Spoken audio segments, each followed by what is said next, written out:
নমস্কার বন্ধুরা, আমি সহেলি অলৌকিক জোনের আসরে তোমাদের আরও একবার স্বাগত জানাচ্ছি। বন্ধুরা, অলৌকিক জোনের আসরে আজ আবারও চলে এসেছি নতুন ঘটনা নিয়ে। প্রথম ঘটনাটি যার পাঠ করব তিনি বাংলাদেশের বন্ধু, নতুন বন্ধু। আমাদের আগের সপ্তাহে ঘটনা পাঠিয়েছিলেন, শোনানো হয়েছিল তোমাদের। এটা তার পাঠানো দ্বিতীয় ঘটনা। ব্যক্তিগত কারণে উনি ওনার নামটি প্রকাশ করতে একেবারেই অনিচ্ছুক, তবে ওনার নামটি আমি জাস্ট ছোট করে বলছি। নমস্কার দিদি, আমি এ সরকার। ব্যক্তিগত কারণে আমার নামটা নেবেন না। বাংলাদেশ থেকে আবার একটা সত্যি ঘটনা লিখে পাঠালাম। এই সত্যি ভৌতিক ঘটনাটি ঘটেছে আমার এক দূর সম্পর্কের দাদা এবং তার বন্ধুদের সাথে। এই ভৌতিক ঘটনাটি ঘটেছে 2022 সালের মহালয়ার আগের রাতে। দিদি, এবার ঘটনায় আসা যাক। আমার সেই দাদা ও তার বন্ধুরা ঠিক করে রেখেছিল দুর্গাপুজোয় আমাদের কলেজ বন্ধ হলে দিনাজপুর চা বাগানে ঘুরতে যাবে, যা আমাদের পাশের জেলায় অবস্থিত। আমার সেই দাদার কলেজে যথারীতিতে দুর্গাপুজো উপলক্ষে মহালয়ার আগের দিন কলেজ বন্ধ ঘোষণা করা হলো। তারা সবাই ঠিক করে রেখেছিল যে এই দিন কলেজ বন্ধ হবে, ওই দিনই তারা ঘুরতে যাবে, দুর্গাপুজোর আগে বাড়িতে চলে আসবে। দিদি, আমাদের দেশে দুর্গাপুজোর 15 থেকে 16 দিন স্কুল কলেজ বন্ধ দেয়। তারা সকলে কলেজ থেকে দ্রুত বাড়িতে ফিরে তাদের প্রয়োজনীয় জিনিসপত্র, জামা কাপড় গুছিয়ে ট্রেনে সকলে চা বাগানে যাওয়ার উদ্দেশ্যে রওনা দিল। দিদি, আমার সেই দাদা সহ আরও 4 বন্ধু ছিল। তাদের সাথে ছিল ক্যামেরা, তাঁবু, শুকনো খাবার, পানীয়, জলের বোতল ইত্যাদি। দিদি, আগেই বলে দিই, তারা সকলে ঠিক করেছিল তারা কোনো হোটেলে উঠবে না, বরং তারা বাগানের সাইডে তাঁবু খাটিয়ে থাকবে। তাদের সেখানে পৌঁছতে সময় লাগে 3 ঘন্টা। তারা সবাই সেখানে গিয়ে তাঁবু সেট করে, তারপর আগুন ধরালো, ইত্যাদি সকল কাজ করলো। তখন চারিদিক অন্ধকার হয়ে গেছে। তখন প্রায় 12:30 বাজে। তাদের সঙ্গে আনা খাবার দাবারগুলো খেলো। তারপর সবাই মিলে গল্প করতে করতে কখন সময় কেটে গেছে। তখন তারা হঠাৎ শুনতে পেল তাদের তাঁবুর বাইরে থেকে অদ্ভুত একটা আওয়াজ। তারা সেই বিষয়টা পাত্তা দিল না। তারা ভাবলো প্রাণী বা শিয়াল হতে পারে। তারপর আবার হঠাৎ সেই শব্দটি শুনতে পেল, কিন্তু সেই শব্দটি আগের চেয়ে অনেক জোরে ও অদ্ভুত। তারা ভয় পেয়ে গেল। তারা বুঝতে পারছিল না জিনিসটা কি। তাদের রাজন নামে এক বন্ধুর টর্চ দিয়ে চারিদিকটা দেখলো। তখন তারা হঠাৎ দেখতে পেল তাদের তাঁবুর সামনে যে গাছ রয়েছে তার পেছনে একটা মুখ তাদের দিকে তাকিয়ে আছে। কি অদ্ভুত সেই মুখটা! মুখটা কোনো মানুষের বা কোনো প্রাণীরও না। তখন তাদের সকলের মধ্যে একটা ভয় কাজ করছিল। জিনিসটা কি? তাদের মধ্যে একজন ক্যামেরা নিয়ে এসে সেই মুখটির ছবি তোলার চেষ্টা করলো। কিন্তু দিদি, ক্যামেরায় সব কিছু উঠেছিল, কিন্তু সেই মুখটির ছবি উঠছিল না। এতে তারা আরও ভয় পেয়ে যায়। তারা বুঝতে পারলো এটা কোনো সাধারণ জিনিস নয়, এটি কোনো আত্মা হতে পারে। তাদের মধ্যে ইন্দ্র নামের এক দাদার বন্ধু বলল, তোরা ভয় করিস না, আমি দেখছি। এই বলে ইন্দ্র নামের দাদার সেই বন্ধুটির মুখটির উদ্দেশ্যে বলল, আপনাকে আমরা চিনি না, আমরা যদি ভুল করে থাকি আমাদেরকে ক্ষমা করে দিবেন। ভুল করে এখানে এসে ফেলেছি, শুধু আজকে রাত্রি দয়া করে থাকতে দিন। দিদি, আগেই বলে দিই মুখটির বর্ণনা। মুখটা গোল, চোখগুলো ঠাসা ঠাসা, মুখটা সাদা সাদা ভাব। ইন্দ্র নামের দাদার সেই বন্ধুটা ওইসব কথা বলার পর মুখটি তাও 5 থেকে 6 মিনিট এক দৃষ্টি তাদের দিকে তাকিয়েছিল। তারপর হঠাৎ মুখটা উধাও হয়ে যায়। এরপর তারা ভোরবেলা ওখান থেকে তাড়াতাড়ি চলে আসে বাড়িতে। এরপর আমার সেই দাদার মা দাদাকে একটা মন্দিরে নিয়ে যায়। মন্দিরে পুরোহিত বলে সেই দিন ওই সময় দেবীপক্ষ শুরু হয়েছিল বলে জিনিসটি ওদের ক্ষতি করতে পারেনি। আরও বলেছিল জিনিসটির কাছে ক্ষমা চেয়েছে বলেও কিছু করেনি। এই ছিল দিদি আমার পাঠানো, আমার দাদার কাছে শোনা ভৌতিক ঘটনা। একদমই সত্যি, অত ভয়ঙ্কর না হলেও সত্যি ঘটনা। যদি ভালো লাগে পাঠ করে শুনিও। নিশ্চয় শোনাবো ভাই। তুমি আরও একটি ঘটনা পাঠিয়েছ, সেটিও আগামী কোন পর্বে পড়া হবে পাঠিয়ে তো তুমি রেখেছো, সেটা আমি তোমাদেরকে জানিয়ে দেব। Thank you so much. এভাবেই সঙ্গে থাকো। সরাসরি চলে যাচ্ছি আজকে দ্বিতীয় ঘটনাতে। আজকে আবার একটি হাসপাতালের ঘটনা বলবো, তবে এটা আমাদের কাছাকাছি কোনো হাসপাতাল না, এটা হিমাচলের একটি হাসপাতালের ঘটনা। হাসপাতালের থেকে এটা ছোট নার্সিংহোম বলাটা বোধহয় উপযুক্ত হবে।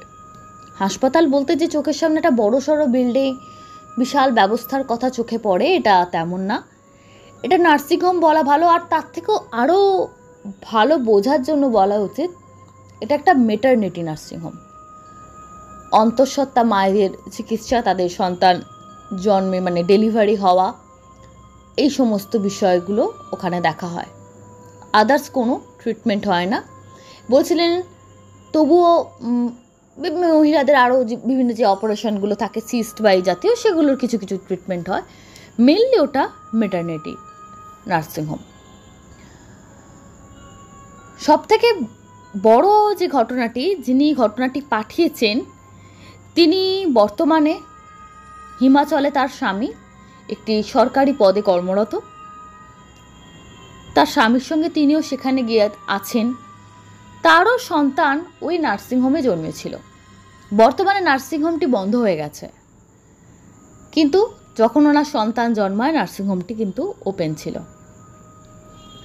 বলছেন ঘটনাটা খুব নতুনত্ব কিছু না, আমাদের চারপাশে এরকম ঘটনা প্রচুর ঘটেছে। দুর্ভাগ্য আমাদের, হয়তো ভবিষ্যতেও ঘটবে, কিন্তু কিছু কিছু ঘটনা না অনেক রেশ ফেলে রেখে যায়। এই ঘটনাটার সবথেকে বিশেষ বৈশিষ্ট্য হলো, যারা বলেন অপরাধীদের আত্মাই তো শনাক্ত করে দিতে পারে না কেন, তাদের জন্য এই ঘটনাটা। ওখানে একজন নেপালি ডাক্তারবাবু ছিলেন, অন্যান্য স্টাফ এদের মধ্যে নেপালি ডাক্তারবাবুটি খুবই ভালো ছিলেন। উনি সপ্তাহে একদিন একদম বিনা পয়সায় চিকিৎসা করতেন, মানে কোনো ফিস নিতেন না সেদিন পেশেন্টের কাছ থেকে। সেদিন ম্যাক্সিমাম ভিড় হতো এবং উনি কিছু কিছু সময় যেখানে জানতেন যে যে মা সন্তানে জন্ম দিতে যাচ্ছেন তারা প্রকৃত অর্থেই অসহায়, তার ক্ষমতা নেই টাকা পয়সা দেওয়ার, সেখানে উনি নিজের খরচায় পুরো অপারেশন করা বা তার সন্তানের জন্ম দেয় এবং বাচ্চাটি জন্মের পরও তাদেরকে সাহায্য করতেন। অত্যন্ত ভালো ডাক্তারবাবু ছিলেন। এই নেপালি ডাক্তারবাবুকে ওখানকার লোকাল লোকেরা ভগবান বলে মানত। এই ঘটনাটার পেছনে আরও একটা ঘটনা আছে, সেটা না বললে আসল ঘটনাটা বন্ধুরা তোমরা কেউ বুঝতে পারবে না যে কেন হলো, কোথা থেকে কি হলো, মাথা মুন্ডু কিছু নেই।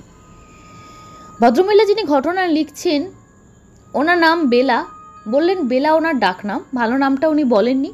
বলছেন চারদিকে যা পরিস্থিতি, স্বামী সরকারি চাকরি করে, কোথা থেকে কি প্রবলেম হবে, তাই জন্য আমি নামটা বলতে চাইছি না। আমার বেলা নামটা বলবেন, এটাতে কোনো সমস্যা হবে না, কেন একটা কিছু বানিয়ে তো নাম আমাদের নিতেই হয়। বেলাদি বলছেন বর্তমানে আমার মেয়ে ক্লাস 5-এ পড়ে। আমার মেয়ের জন্মের 1.5 বছরের মাথায় হসপিটালটি বন্ধ হয়ে যায়। তার মানে বুঝতে পারছেন কতটা, মোটামুটি কতদিন আগের ঘটনা হতে পারে, এটা একটা আন্দাজ বোঝা যাচ্ছে। বলছেন ওখানে একটা পাহাড়ি জায়গায় কোনো জাতি জনগোষ্ঠী কোনো কিচ্ছুকে উনি ছোট করেননি, প্রথমেই বলে দিই। শুধুমাত্র বাস্তব কিছু জিনিস যেটা উনি ওনার চোখের সামনে দেখেছেন। উনিও আমাদের মতো ওয়েস্ট বেঙ্গলের বাসিন্দা, এখানেই জন্মকর্ম বড় হয়ে ওঠা, চাকরি সূত্রে স্বামীর সঙ্গে উনি ওখানে থাকেন। থাকতে থাকতে ট্যুরিস্টদের কাছে আমরা পাহাড়ি সৌন্দর্য, প্রাকৃতিক সৌন্দর্য যাই বলি না কেন, সেগুলো আমরা দেখে চলে আসি। অভ্যন্তরীণ ঘটনাগুলো ন্যাচারালি আমরা জানতে পারি না, কখনো জানতেও পারবো না। জানতে পারেন তারা যারা ওখানে থাকেন। উনি বলছেন ওখানে একটা না কিছু কিছু সমস্যা আছে। উনি যেখানকার কথা বলছেন হিমাচলের যে জায়গাটার, সেখানে একটা বড় সমস্যা উনি উল্লেখ করেছেন। কারোর হয়তো মনে হতে পারে বড্ড বেশি কথা বলছি, কিন্তু এই জিনিসটা আমি অনেক দিন আগে ন্যাশনাল টেলিভিশনে দেখেছিলাম, শুনে অবাক হয়েছিলাম যে এরম আবার হয় নাকি। তো এটা ওনার কথাটা শুনে আমি বিশ্বাস এই জন্য করছি, কারণ এই নিয়ে একটা প্রতিবেদন আমি প্রায় 2 বছর আগে তো দেখেইছিলাম টিভিতে। আমি, আমার পরিবারের সবাই দেখেছিল, অনেকেই হয়তো আপনারাও দেখেছেন। হিমাচলের একটা গোষ্ঠী আছেন যারা তাদের প্রচলিত প্রথা, এই প্রথা কেন শুরু হলো, কী জন্য শুরু হলো, তার জন্য বিভিন্ন রকম তথ্য আছে, অনেক ইতিহাস আছে, নানা রকম কিছু আছেন। কেউ কেউ বলেন ওরা দ্রৌপদীকে, মহাভারতের দ্রৌপদীকে ঈশ্বর বলে মনে করেন, তার লাইফস্টাইল ফলো করেন, এটা সাধারণ কথা। কেউ কেউ বলেন ওখানকার মানুষের অভাব অনটনের জন্য তারা এই জীবনকে ফলো করেন। এবার বিভিন্ন সময় কেউ বলেন পারিবারিক অশান্তি, গোলযোগ, যেহেতু ওদের মধ্যে কিছু হলে একটা খুনোখুনির প্রবৃত্তি থাকে, সেটা থেকে অ্যাভয়েড করার জন্য এরকম একটা জীবন ওরা পছন্দ করেন। বর্তমানে আস্তে আস্তে এটা প্রচুর কমে গেছে, এদের সংখ্যা বোধহয় মানে রেয়ারের থেকেও রেয়ার, কিন্তু তখনও বেশ ছিল।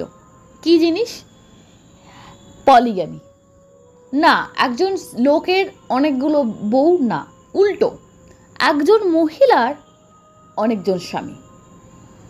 বলছেন হিমাচলের যে অঞ্চলের ঘটনাটা, মানে যে অঞ্চলটাকে নিয়ে এই ঘটনাটা তৈরি হয়েছে, প্রেক্ষাপট যে ঘটনাটা, ওখানে ধরুন একটি মেয়ে, তার যখন ওখানকার, আমি ওই জনগোষ্ঠীর অনুযায়ীটা বলছি নিয়মটা, একটা বাড়ির মেয়ে বিয়ের জন্য বাড়ির লোকেরা ঠিক করছে, 99% অ্যারেঞ্জ ম্যারেজ, লাভ ম্যারেজ কিন্তু ওখানে চলে না, মানে ওদের অনুযায়ী। এখনকার কথা বাদ দিচ্ছি, নিয়মটা যেটা সেটা বলছি আমি। ওদের চলে অ্যারেঞ্জ ম্যারেজ হবে, মেয়েকে ছেলের পরিবার দেখতে আসবে, কথা টথা বলে ফাইনাল হয়ে যাবে। কি ভাবছেন ছেলে আসবে বিয়ের দিন বিয়ে করতে? না না না, এত সোজা না। ছেলে একা আসবে না, ছেলের ভাইরাও সেই মেয়েটিকে বিয়ে করবে। শুনলে খুব অস্বস্তি লাগছে, আমি তবু রিকোয়েস্ট করবো, আমি জানি অনেক ছোট ছোট বন্ধুরা এই ঘটনাগুলো শোনে, যদি আপনারা পরিবারের সবাই মিলে শুনছেন এরকম ঘটনা, প্রথমেই হয়তো আমার বলা উচিত ছিল, আমি মাপ চেয়ে নিচ্ছি আপনাদের কাছে, আপনারা স্কিপ করতে পারেন বা কানে হেডফোন দিয়ে শুনুন। ছোট বাচ্চাটিকে দ্বিতীয় ঘটনাটা না শোনালেও চলবে, প্রথমটি তারা শুনে নিয়েছে, ওই অবধি ঠিক আছে। সেই ছেলেটির যদি দুটো ভাই হয়, দুটো ভাই, তিনটে ভাই, অনেক সময় 4 বা 5ও ভাই হতে পারে, তাদের সঙ্গে একটি মেয়ের বিয়ে হবে। আরও আমি ডিটেলসে যাচ্ছি না, তারপরের জীবনটা বলার অপেক্ষা রাখেন, আপনারা বুঝতেই পারছেন একটা মহিলাদের জন্য খুব বর্বরচিত একটা জীবন। সবাই বলে ওরা মেনে নেয় না, 90% মেয়েরা এই জীবনটাকে একদম মেনে নিতে পারে না, খুবই কষ্টের মধ্যে তারা জীবন ধারণ করে এবং অনেক সময় তারা মৃত্যুবরণও করেন। সেরকমই এই ডাক্তারবাবুর কাছে এমন একটি পেশেন্ট আসেন, ঘটনাটা যে নার্সিংহোমে সেটা কিন্তু অনেকটা শহরে, মানে কম্পারেটিভলি অনেকটা শহরে, অবশ্যই পাহাড়ে, কিন্তু এটা যেখানকার এই সিস্টেমটা যেখানকার, সেটা একদম পাহাড়ের একটা ছোট জনগোষ্ঠী, একদম পাহাড়ের প্রত্যন্ত গ্রাম সেখানকার। তো সেখান থেকে একজন লোক তার স্ত্রীকে নিয়ে ডাক্তারবাবুকে ওই নার্সিংহোমে দেখাতে আসতেন। বলতেন ওই যেখানকার নার্সিংহোমটা সেখানকার কাছাকাছি ওই লোকটি চাকরি বা কিছু হয়তো কাজ করেন, সেখানে থাকেন, স্ত্রীকে দেখান, কেন লোকাল অ্যাড্রেসই মেয়েটির কার্ডে দেওয়া থাকতো। তো মেয়েটি খুব উইক ছিল, মানে যে সন্তান যিনি জন্ম দিতে যাচ্ছেন সেই মাটি, মেয়ে থেকে মা বলাটা ভালো হবে, খুব উইক ছিল, সবসময় আমরা ভয়ে ভয়ে থাকতো, নানা রকম তার কমপ্লিকেশন ছিল। এবার একদিন ডাক্তারবাবু খুব ভালো মানুষ ছিলেন, জিজ্ঞেস করলেন যে তুমি এত ভয়ে ভয়ে থাকো কেন মা, তোমার স্বামী এত ভালো, তোমাকে এত খেয়াল রাখেন, তুমি এত ভয় থাকো কেন, তোমার এত ব্লাড প্রেশার হাইয়ের দিকে কেন, কি সমস্যা তুমি বলো, শুধু ওষুধে হবে না, তোমার যদি কোনো মনের চিন্তা বা টেনশন থাকে, বা প্রথম সন্তান বলে কি তোমার চিন্তা হচ্ছে, সেটা আমাকে ক্লিয়ারলি বলো। তো মেয়েটা যখন ক্লিয়ারলি বলতে যায়, এমন নয় ডাক্তারবাবু এরকম ঘটনা কখনো শোনেননি, কিন্তু চোখের সামনে দেখাটা অন্যরকম জিনিস। ডাক্তারবাবু তুলনামূলক অনেকটা শহরের মানুষ, নেপালের হলেও উনি জানেন এরকম ঘটনা শুনেছেন, অথচ চোখ চাক্ষুষ করেননি, শুনে স্তব্ধ হয়ে যান। উনি বলেন, মেয়েটি বলে যে আমি আমার এই স্বামীর সঙ্গে, এই স্বামী এইখানে লুকিয়ে থাকি, আমরা দুজনে কাজ করি, আমাদের সন্তান আসতে চলেছে, কিন্তু আমাদের জানেন তো জীবনের কোনো মূল্য নেই, যে কোনো সময় আমাদের কিছু হতে পারে। বলো কেন? তখন মেয়েটি ডিটেলেই তার ওই জনগোষ্ঠীর এই নিয়মটি বা রিচুয়ালসটির কথা বলে। সেও জানায় তারও 4 জন স্বামী, মানে যে ওর সঙ্গে আসে এই স্বামী ছাড়াও আরও 3 জন স্বামী ওরা আছেন। তিনজন স্বামী কেউই তাকে সবাই ব্যবহারই করতো, খুব যে তাকে ভালোবাসতো বা সম্মান করতো কেউই না। তারা মারধরও করতো, অত্যাচারও করতো। শ্বশুর শাশুড়িও সেরকম ভালো না, শাশুড়ি তো একজন, শ্বশুর অনেকজন। তার শাশুড়ি মানে এটা তো বংশপরাক্রম, ওদের ওভাবেই জীবনযাত্রা। তো এরকম কোনো কিছু বলতে গেলে শাশুড়ি মা বলতেন আমিও তো এরকম জীবন কাটিয়েছি, এটা তো আমাদের নীতি বা ধর্ম, এটা কোনো অসুবিধা কিছু নেই। খুব কষ্টের মধ্যে তার এর আগে এই দুটো সন্তান তার নষ্টও হয়ে গেছে, এটি তার তৃতীয় সন্তান। তবে তার এই কষ্ট, এই স্বামী যে স্বামীর সঙ্গে পালিয়ে এসে, সে স্বামী মনের দিক থেকে অত্যন্ত ভালো মানুষ। তার এই স্ত্রীকে সে প্রচণ্ড ভালোবাসত এবং তার এই কষ্ট সে সহ্য করতে পারত না। তিনি একদমই পড়াশুনো জানতেন না, কিন্তু উনি এটুকু বুঝতেন যে আমাদের সমাজের এই নিয়মটা ঠিক না। যারা মেনে নেয় তাদের জন্য ঠিক, কিন্তু যে মানতে পারে না তার উপর জোর করে এই নিয়ম চাপিয়ে দেওয়ায় বড় অন্যায়।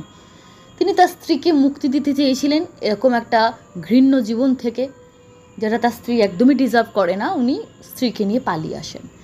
পালিয়ে আসার পর তার বাকি তিনটে ভাই একদম সেই খ্যাপা কুকুরের মতো হয়ে যায় যে স্ত্রী তো আমাদেরও, তুমি ওকে নিয়ে একা একা পালিয়ে কী করে যেতে পারো। মা বাবারও খুব একটা এদের প্রতি সাপোর্ট নেই, তাদেরকেই সাপোর্ট করছে না এভাবে বাড়ি থেকে পালিয়ে যাওয়া। আর একটা জিনিস আছে, এভাবে যদি ওদের একজন মানে সরপঞ্চ বা যেটা বলে আর কি একজন মোড়ল টাইপের থাকেন, তারা কোথায় ভয় পেত, তাদের ভয়টা ছিল সবাই যদি এভাবে সিঙ্গেল মানে কাপেলরাই এরমভাবে প্রত্যেকেই তার স্ত্রীকে নিয়ে এভাবে পালিয়ে যায়, বা একটা মেয়ে যদি একজনকেই বিয়ে করে, তাহলে একটা সময় তো তাদের এই নিয়ম উঠে যাবে। তাহলে তাদের কি হবে?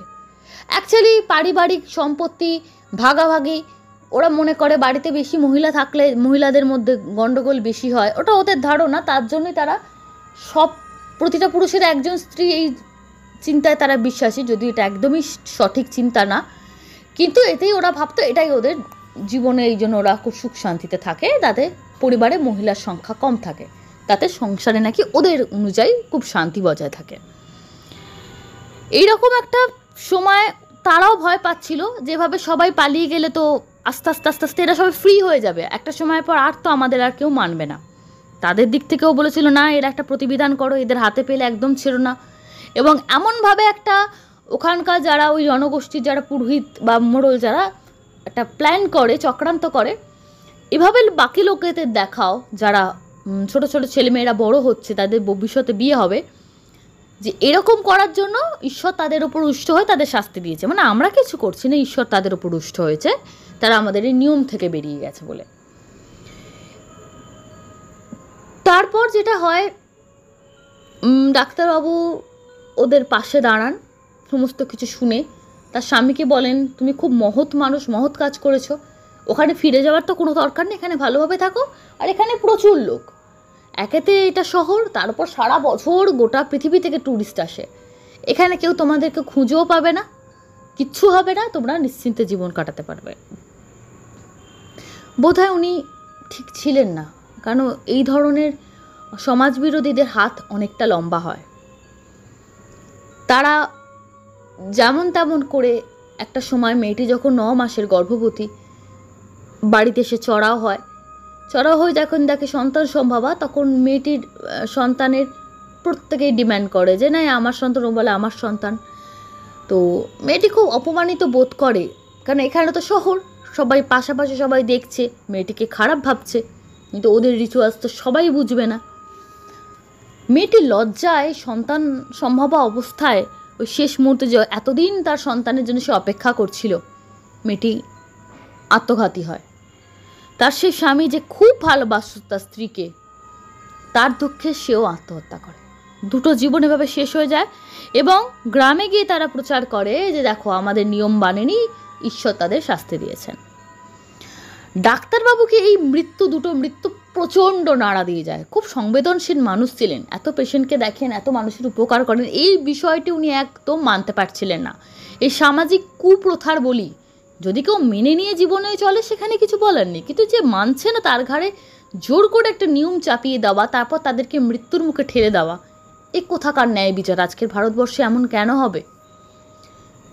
উনি প্রোটেস্ট করেন, আর প্রোটেস্ট যারা করে তাদের তো বেঁচে থাকতে নেই, অন্যায় যারা করে তাদেরই বেঁচে থাকার অধিকার আছে পৃথিবীতে। ডাক্তারবাবু এবার চেষ্টা করেন বিভিন্ন রকম রাজনৈতিক সংগঠন, বিভিন্ন রকমের যারা সব কিছু মিলিয়ে থাকে তাদের কাছে বিভিন্ন রকম আইন আদালতের মাধ্যমে ব্যবস্থা করতে থাকেন যাতে এই বিষয়টা শেষ হয়। অ্যাটলিস্ট এরকম একটা কোনো আইন আসে যাতে যারা এগুলো চায় না তাদের জোর করে যেন এই প্রথার মধ্যে কাউকে না ফেলা হয়। ডাক্তারবাবু আন্দোলনটা আস্তে আস্তে আস্তে খুব ধীরে ধীরে ধীরে ধীরে সংগঠিত করছিলেন। তো সেটা সেই স্বার্থান্বেষী কিছু গোঁড়া প্রাচীনপন্থী সেই মানুষগুলোর ভালো লাগলো না, তাদের একদম টার্গেট হয়ে গেছিলেন ডাক্তারবাবু। এবং সেই মানুষগুলোর সঙ্গে কিছু বিরোধী দলেরও যোগসাজশ ছিল। আর একটা ঘটনা ঘটে। ঘটনাটা এই, একজন মহিলা, তিনি ওখানকার শহরেরই, খুব সম্ভ্রান্ত। তার স্বামী বাইরে কাজ করতেন, বাইরে মানে দুবাই বা ওই সব আরব কান্ট্রিতে কোথাও চাকরি করতে গিয়েছিলেন। ভদ্রমহিলা কোন একটি অবৈধ সম্পর্কের শিকার, সেখান থেকে তিনি সন্তান সম্ভবা। ডাক্তারবাবুর কাছে এসেছিলেন সন্তানটি নষ্ট করার জন্য, কিন্তু ডাক্তারবাবু রাজি হননি, কারণ তার সন্তান তখন মাতৃগর্ভে অনেকটা বড় হয়ে গেছে। এই এত বড় বাচ্চাকে এভাবে মেরে ফেলা ঠিক না, অন্যায়, পাপ, উনি করতে রাজি হননি। কিন্তু ভদ্রমহিলা যে অবৈধ সম্পর্কে ছিলেন তিনি খুব একজন ক্ষমতাশালী মানুষ, তিনি আবার বিবাহিত। তিনি দেখলেন তো মহা মুশকিল, এই বাচ্চাটি পৃথিবীতে এলে তো সেই মহিলারও বদনাম, আমারও বদনামে তো মহা মুশকিল হলো।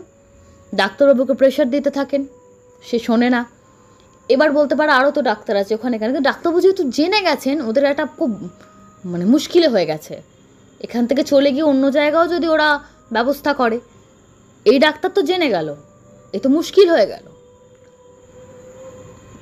ডাক্তারবাবুকে পরিকল্পনা করে লোকজন দিয়ে খুন করে গাড়িতে তার লাশটি বয়ে নিয়ে গিয়ে পাহাড় থেকে ছুঁড়ে ফেলে দেওয়া হয়। অনেকটা দূরে, প্রায় 10 থেকে 12 কিলোমিটার দূরে একটা নির্জন পাহাড়ের খাত থেকে তাকে ফেলে দেওয়া হয়। পরবর্তীকালে তার দেহ উদ্ধার হয় এবং পোস্টমর্টমের পর জানা যায় যে না, খাত থেকে পড়ে মৃত্যু হয়নি। দেখানো হয়েছে তার আগে উনি প্রায় 1 ঘন্টা আগে মারা গেছেন, পড়ে যাওয়ার আগে। তো তদন্ত চলতে তদন্ত একটা সময় থেমে আসে। ডাক্তারবাবুর স্ত্রী, তার একমাত্র পুত্র সন্তান, তারা, বাচ্চাটি খুবই ছোট, তারা অসহায় হয়ে পড়ে। ডাক্তারবাবুর বাড়িতে বৃদ্ধ মা বাবাও ছিল। এবং এই যে ক্ষমতাশালী লোকটি খুন করেছিল তার পেছনে ওই যে পুরনো গোষ্ঠী, যারা ডাক্তারবাবু যে এই যে আন্দোলনটা করছিলেন ভেতরে ভেতরে, এইগুলোর বিরুদ্ধে লড়াই করছিলেন, সেটা যাতে বন্ধ করতে পারে তারাও হেল্প করেছিল ডাক্তারবাবুকে। এই খুনের পেছনে সবাই মিলে একটা যোগসাজশ করেছিল। তারপরে ডাক্তারবাবুর মৃত্যু হয় এবং মৃত্যুর পর অনেক দিন কেটে যায়, প্রায় 3-4 বছর তো কেটেই যায়। পুরো বিষয়টা ধামাচাপা পড়ে যায়। আস্তে আস্তে সে নার্সিংহোমটাও বন্ধ হয়ে যায়। মানুষরা মানে ভুলতে শুরু করে। কিছু কিছু পেশেন্ট যাদেরকে উনি বাঁচিয়েছিলেন তারা একমাত্র ওই মানব দরদি ওই ডাক্তারকে ভুলতে পারেন না। বাদ বাকি মানুষের গল্পটা মানুষের মন থেকে উনি আস্তে আস্তে মুছে যেতে থাকেন। এই ভদ্রমহিলা যিনি ঘটনা পাঠিয়েছেন দিদি, উনিও ওনারই পেশেন্ট ছিলেন। উনি বললেন 5 বছর হয়তো সহেলি, যদি খুব ভুল না করি, উনি একটা অ্যাপ্রক্স বলছেন, 5-6 বছর হয়ে গেছে ওনাকে সবাই আস্তে আস্তে মানে যা হয় সময়ের সঙ্গে সবাই করতে। এরকম সময় একটা অদ্ভুত আত্মহত্যার খবর আসে সেই ক্ষমতাশালী একজন লোকের, যাকে সবাই সন্দেহ করেছিল সেই করেছিল, কিন্তু কোনো প্রমাণ ছিল না। সেই ক্ষমতাশালী লোকটি মৃত্যুর আগে তার সুইসাইড নোটে তার অপরাধের কথা স্বীকার করে নিজের ঘরের সিলিং থেকেই ঝুলে আত্মহত্যা করে মারা গেছে। কিন্তু তার যখন পোস্টমর্টম হয়, সেই পোস্টমর্টম থেকে দেখা যায় যে তার ওইভাবে যে মৃত্যুর আগেও তাকে কোনো রকমভাবে মানে প্রচণ্ড ভয় পেয়ে তার চোখ টোক যেভাবে বেরিয়ে এসেছিল, শুধু গলায় দড়িতে ওভাবে কারুর হয় না। তার আগেও কোনো কিছু ভয় পেয়েছিল বা কোনো শক পেয়েছিল, তার উপর আঘাত করা হয়েছিল, তার কিছু চিহ্ন ফুটে ওঠে। অথচ কোনো আততায়ী সন্ধান পাওয়া যায় না। ঘরের দরজা ভেতর থেকে সুন্দরভাবে বন্ধ ছিল। প্রতিটা প্রমাণ নির্দেশ করছিল যে এটা শুধুমাত্র একটা সুইসাইড, সাধারণ সুইসাইড। কিন্তু পেশেন্টের পিএম রিপোর্ট অন্য কথা বলছিল, মৃতের পিএম রিপোর্ট। এবং যে মহিলাটির জন্য আজকে এই ডাক্তারবাবু মারা গেলেন, যে মহিলাটির সন্তানকে বাঁচাতে চেয়েছিলেন, সেই মহিলাটিও পাগল হয়ে যাচ্ছেন। পরে ওরা খবর পায়, তখন জানে যে পুরো বিষয়টা সবার চোখের সামনে আসে, এবং পাগল হয়ে সে বারবার খালি ডাক্তারবাবুর কথা আওড়াতো আর ক্ষমা চাইতো আর কেঁদে কেঁদে বেড়াতো। বলে ইদানিংকালে সে মহিলাকে আর দেখা যায় না। সেই অত সচ্ছল ক্ষমতাশালী সুন্দরী মহিলা, তার স্বামী বাইরে থাকতো, সে একটা সম্পর্কে ক্ষমতাশালী লোকের সঙ্গে জড়িয়ে পড়েছিল। সেই মহিলাটা পাগলের মতো রাস্তায় ভিখারির মতো ঘুরে বেড়াতে সবাই দেখেছে। পাপ তার বাপকে ছাড়ে না, এটা সবাই দেখেছে। এবং তার স্বামীও একটা সময় তাকে ডিভোর্স দিয়ে দিয়েছিল। যখন দেশে ফিরে এসে তার স্বামীও তাকে ছেড়ে চলে যায়, তার পুরো পরিবার, এবং তাই সে ভদ্রমহিলার মা বাবা নিজের ভাই বোনও তাকে ত্যাগ করে। তখন যারা জানতে পারে যে সে মাথা খারাপ হবার পর কি সে মুখ দিয়ে সত্যি কথাগুলো বলতো, তার সত্যি কথা শুনে কেউ তাকে ক্ষমা করেনি। তার নিজের প্রতিটা মানুষ তাকে ত্যাগ করেছিল। তারপর এখন সেই মস্তিষ্ক বিকৃতি হওয়া মহিলা কোথায় গেছেন কি কেউ তার খবর জানে না, কেউ জানতেও চায় না। কিন্তু প্রত্যেকে মনে করেন ডাক্তারবাবুর আত্মা, যিনি কোনো রকম কোনো এত ভালো একজন স্ত্রীরোগ বিশেষজ্ঞ হয়ে মারা গেলেন কিছু দুষ্কৃতীদের চক্রান্তে, তিনি এই ভদ্রমহিলা এবং এই ভদ্রমহিলাকে পাগল করে দেওয়া এবং এই লোকটিকে মেরে ফেলা, এটা উনিই করেছেন। এটার কোনো প্রমাণ হয়তো নেই, কিন্তু ওই যেভাবে পাগল হয়ে গেলে যেভাবে বলতে পারে, অনেকে বলতে পারেন তাদের পাপই তাদেরকে বলিয়েছে। পাপ তো লোকে সবসময় করছে, তাদের এভাবে মুখে বলতে কোথায় শুনি। তো এইটা সূত্রে বেলাদি আর একটা সুন্দর জিনিস পাঠিয়েছেন। উনি ওনার গুরুদেবকে জিজ্ঞেস করেছিলেন, কলকাতা একবার এসেছিলেন উনি, ওনার গুরুদেব কলকাতারই, তাকে জিজ্ঞেস করেছিলেন, কই সবার তো এরভাবে বিচার দেখি না, লাখে একজনের দেখি কেন? গুরুদেব বলেছিলেন, সব আত্মা এত ক্ষমতাশালী হয় না যে সে মৃত্যুর পর তার মৃত্যুর প্রতিশোধ নেবে। এটা সব থেকে বড় কথা। মৃত্যুর পর অনেকগুলো স্টেজের মধ্যে দিয়ে আত্মা যায়।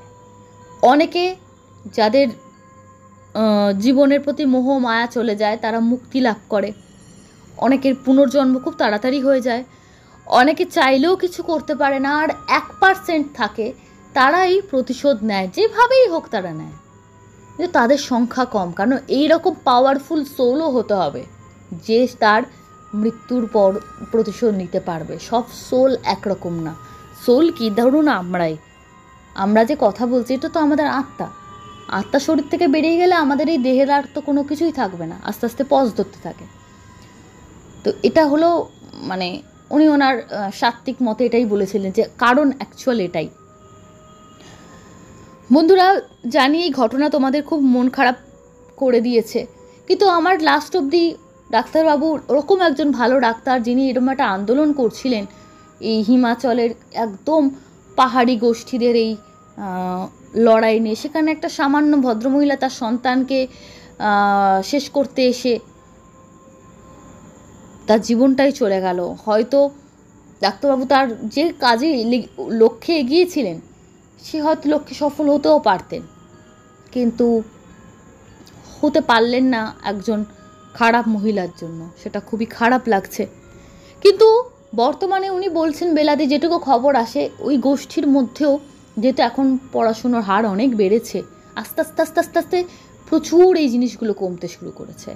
তো কোথাও না কোথাও তিনি জিতেছিলেন, মানুষও সচেতনতা বৃদ্ধি পেয়েছে, সরকার থেকেও অনেক প্রকল্প, তারা তো অত্যন্ত হতদরিদ্র পরিবারগুলো ম্যাক্সিমাম হয়, এখন বিভিন্ন রকমভাবে তাদের সহযোগিতা করা অনেকটা কমেছে, কিন্তু এখনও আছে। হয়তো ভবিষ্যতে এগুলো একদমই বিলুপ্ত হবে এই ধরনের। তো আমাদের পৃথিবীতে কত জায়গায় কত কিছু আছে আমরা সত্যিই জানতে পারি না, কতটুকুই বা জানি। আজকে এই মিডিয়ার যুগে অনেক কিছু আমাদের সামনে আসছে বলে আমরা এগুলো জানতে পারছি, নাহলে তো আমরা জানতেই পারতাম না। এরকম অদ্ভুত প্রথা, তাও আমাদের ভারতবর্ষের কিছু জনগোষ্ঠীর মধ্যে আজও আছে। সরাসরি চলে যাব কমেন্ট বক্সে। আগের দিনও কমেন্ট পড়া হয়নি, তোমরা অনেকেই মনক্ষুণ্ণ হয়েছ। এপিসোড বড় হয়ে গেলে আমি চেষ্টা করি কমেন্ট না পড়ার।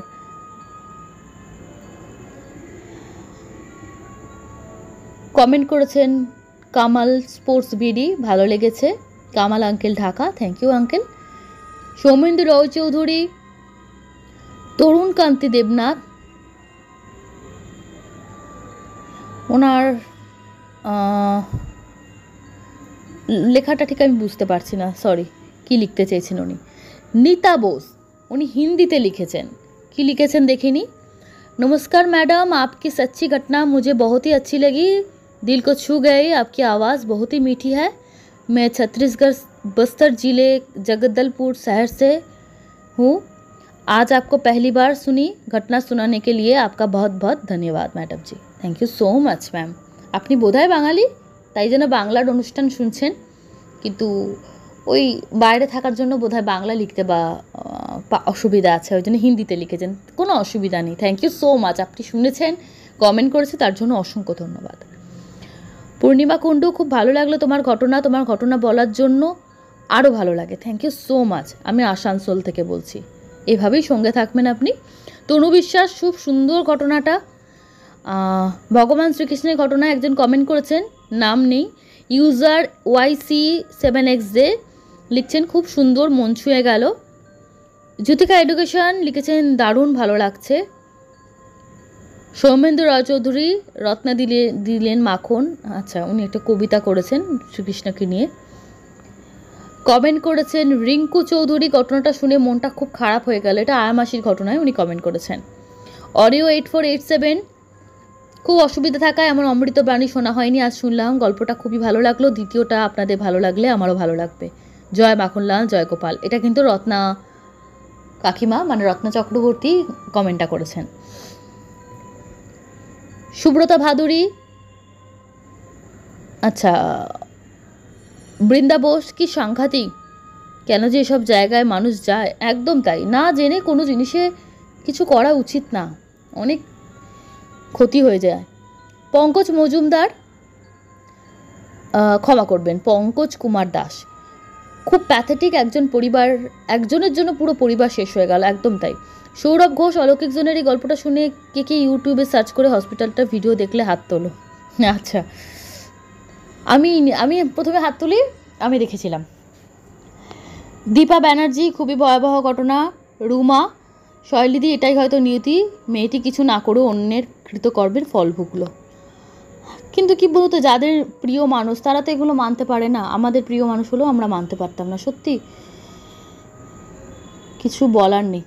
গোপাল রয় লিখলেন, বিশ্বাস করা আর না করার ওপর সত্যিটা মিথ্যে হয়ে যায় না। বর্তমান যুগে অবিশ্বাস জিনিসটা হবার খুব সম্ভাবনা প্রবল, কারণ এটা সনাতন ধর্মের বিধি অনুযায়ী এটা কলিযুগ। মানুষ ঘোর ভগবত অবিশ্বাসী হবে, আত্মার বিষয় তো তুচ্ছ, এগুলো শাস্ত্রে বলা আছে। মজার বিষয় হলো, যখন কোনো মানুষ ভৌতিক বা দৈবিক চক্রভুহে পড়ে, তখন ঠিকই নাকখত দিয়ে বিশ্বাস করতে বাধ্য হয়, জীবনে কারুর কথায় তা ভোলে না। এই কাহিনীতে ডাক্তারবাবুরও তাই হলো। এই তো তবু হালকা, আমার নিজের অভিজ্ঞতা মারাত্মক ছিল, খুব কষ্টে বেরোতে পেরেছি, ধন্যবাদ। গোপালবাবু, যদি আপনার খুব কষ্টের জায়গা হয় তাহলে বলবো না, কিন্তু যদি সম্ভব হয় আপনিও আমাদের সঙ্গে আপনার অভিজ্ঞতা শেয়ার করতে পারেন। সৌমেন্দু রায়চৌধুরী আরও একবার কমেন্ট করেছেন, প্রভাতী কুটিঘাট, এই ঘটনাটি খুবই মর্মান্তিক ছিল, আগে শুনিনি। ইউজার BYXFB, দুটি ঘটনায় মনোলোভা, যেহেতু আমারও গোপাল আমার গর্ভের সন্তান সমভাবে গৃহে আছে, অন্নপ্রাশন দিয়েছি, অনেক লীলা করে, খুব খুব বিরক্ত অতিষ্ঠ করে। একটি কথাই মনে হচ্ছে, যিনি মাখন কাটেন তার কি একদিনও মনে হয়নি বাচ্চাটাকে একটু মাখন দিই, আমরা গোপালের ভোগ সবাইকে দিয়ে খাই, এটা আমারও মনে হয়েছিল, একটু তো দেওয়াই যেত। সিঙ্গার কস্তুরী, সহেলি, এটা আমারও জানা ছিল না, দারুণ। আচ্ছা, মুর্শিদাবাদের ঘটনাটা বলছেন। শ্রীয়াঙ্কা, হসপিটালটির র্যামেল ইন্ডাস্ট্রির জায়গাটির নাম খুব সম্ভবত বইতি। আচ্ছা, থ্যাংক ইউ ইনফরমেশনটা শেয়ার করার জন্য। সুরজিৎ পরমাণিক লিখেছেন, ও হসপিটালে ভিডিওটা দেখেছি, ভিডিওটা করেছিল মনে হয় স্বস্তি হসপিটালটা, আচ্ছা সত্যি হসপিটালটা হন্টেড, এটা টাইপিং মিস্টেক আছে, দারুণ লাগলো ঘটনাগুলো, থ্যাংক ইউ সো মাচ।